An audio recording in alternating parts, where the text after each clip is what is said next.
sortes d'activités. Mais nous, on cotise pour subventionner la SDC, pas dans le but de subventionner toutes sortes d'activités qui sont déjà subventionnées par toutes sortes d'organismes. Nous, on ne devrait pas être une agence de subvention. Les ministères, je ne sais pas trop combien d'agences de commandite et autres, je ne sais pas. Mais c'est pas notre rôle, c'est la promotion de biens historiques. Et nous ne le sommes pas. Même si j'étais commerçant, je ne pourrais pas accepter, je ne suis pas commerçant. Mais d'être commerçant comme un commerçant de la rue Sainte-Catherine ou de la rue, je ne sais pas de quoi, Portorière, c'est différent, le contexte est différent.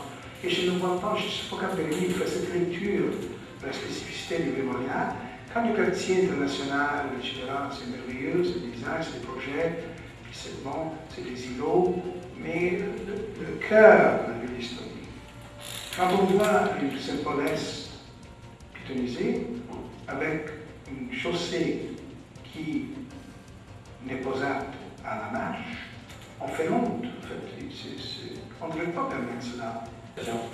C'est sûr que dans le virage important que la SDC du Vieux-Montréal doit vivre, en quelque part, il est évident qu'il faut tenir en compte qu'on a, il y a 1651 convocations à la réunion ce soir qu'on a envoyées. Là-dessus, il y a à peu près 450 commerçants. Il y a donc 100 quelques gens d'affaires au Vieux-Montréal. Il est évident que le virage qu'il faut prendre, il faut quitter en termes anglais, mais il faut quitter le small event puis se rendre au big picture du Vieux-Montréal. La SDC Vieux-Montréal doit de plus en plus être représentative de l'ensemble du Vieux-Montréal. Et c'est le projet. Par contre, quand je parlais d'aller chercher l'assentiment et la participation de plus de gens autour, c'est ça qui est le mandat qui va être difficile, qu'il faut faire, j'y crois.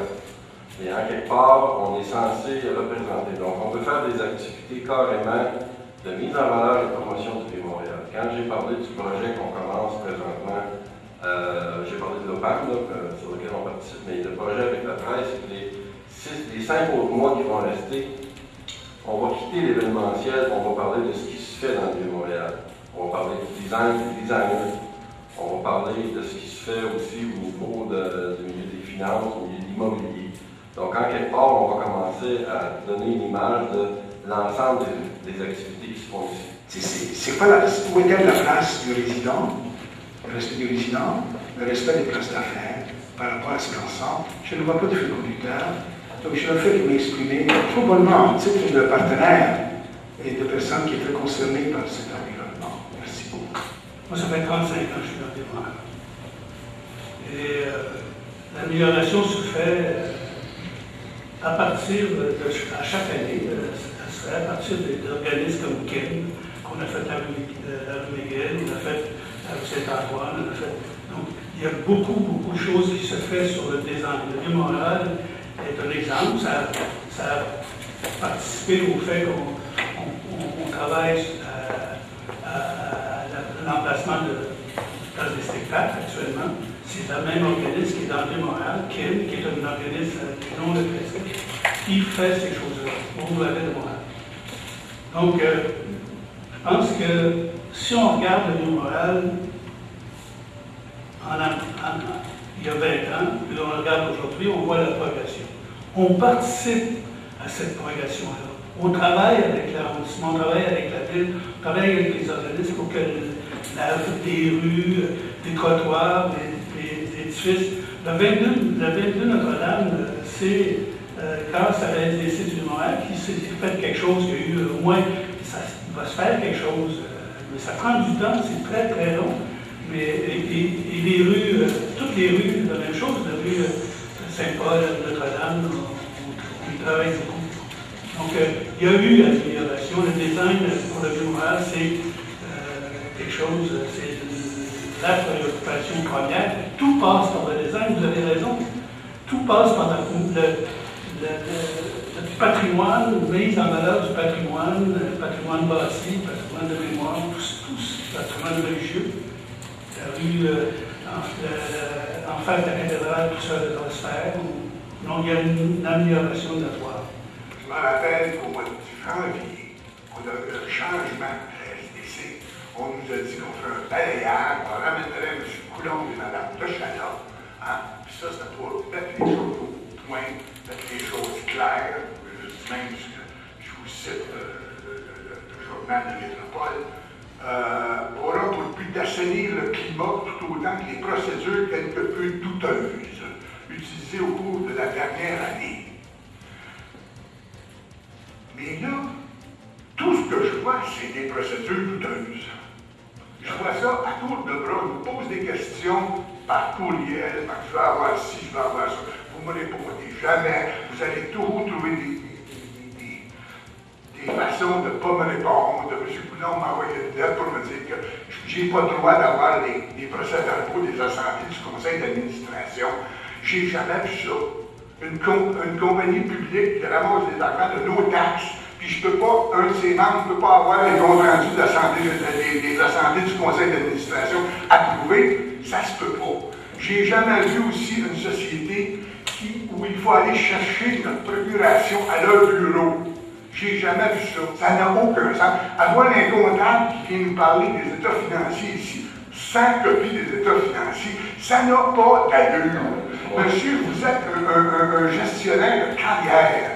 Ça apporte de Christi de bon sens ce que vous faites. Vous nous traitez comme des pas bons, comme des renégats. On n'est pas des bramantes, nous autres, les membres qui n'ont pas un restaurant, puis qui n'ont pas de galerie, puis qui n'ont pas ci, puis qui n'ont pas ça. Je suis pas content. Je suis pas content du tout. Je trouve que vous nous traitez comme si on n'existait pas. Ce qui est important, c'est que les règlements que vous avez actuellement, ça nous donne l'opportunité d'avoir une assemblée où les membres, et seulement les membres, décident de leur sort. Maintenant, concernant les procurations qu'il fallait se procurer, je vous ai répondu par lettre, n'est-ce pas?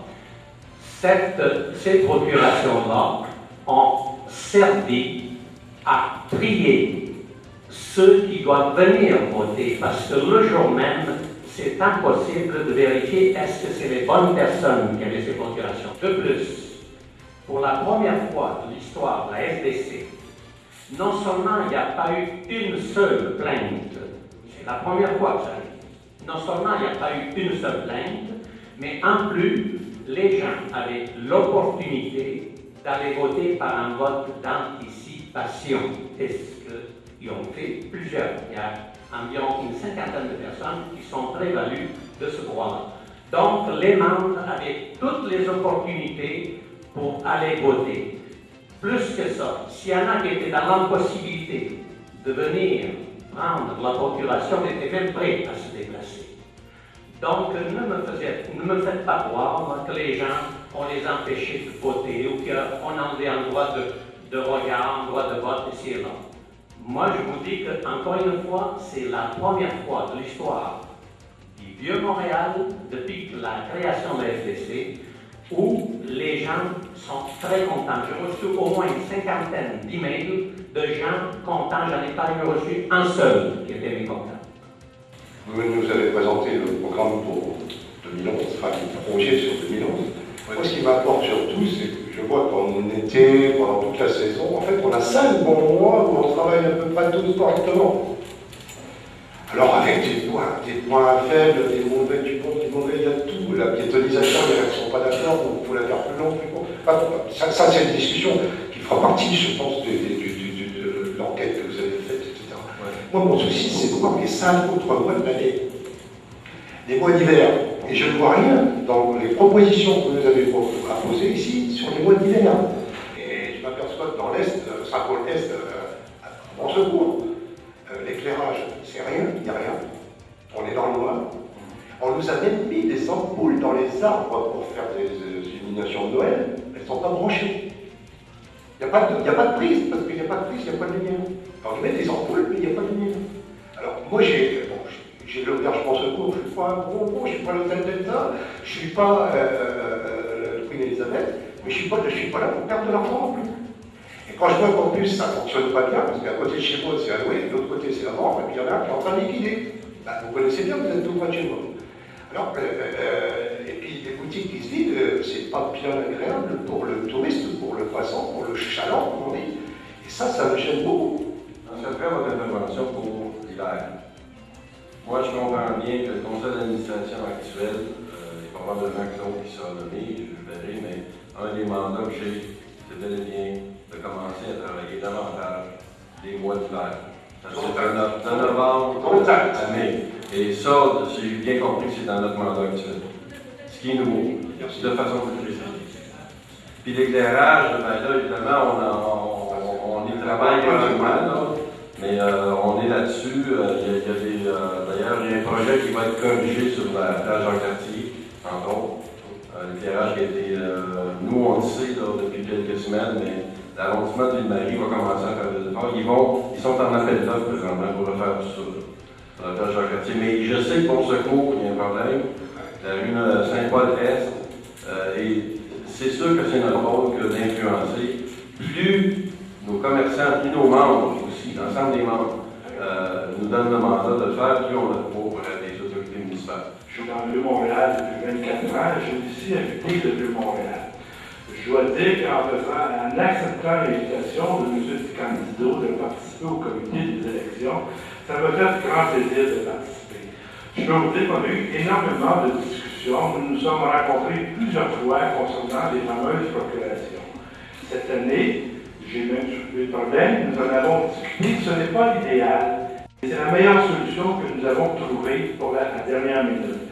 Ceci dit, ce que l'on ne voulait pas avoir, c'est qu'on ne voulait pas la même situation qu'on a connue l'année dernière, des gens qui se présentent ici qui n'ont pas le droit de voter.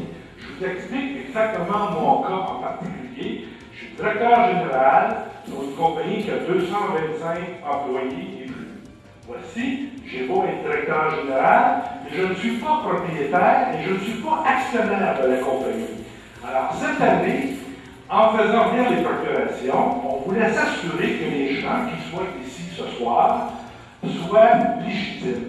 Maintenant, les gens qui ne viennent pas ce soir, pourtant, vous n'avez jamais autant reçu de lettres de la part de la SDC, vous n'avez jamais autant reçu de courriels de la part de la SDC. Alors, les gens qui ne sont pas là ce soir, je regrette, ils sont dans l'erreur. La SDC a décidé de faire un vote par anticipation. J'étais là, moi. J'ai les bulletins de vote avec moi qui sont sous-scellés, que nous allons ouvrir tantôt. J'étais là. Il y a 45 ou 46 personnes qui se sont présentées. Tous les gens qui étaient propriétaires de leur compagnie avaient le droit de venir lors du vote par anticipation.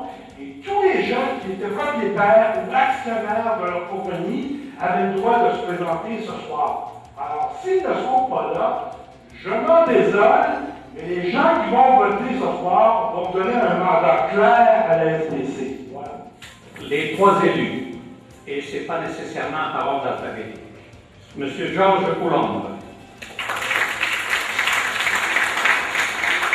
Madame Chantal Fontaine. Et le troisième, Claude Boileau. Félicitations. Applaudissements.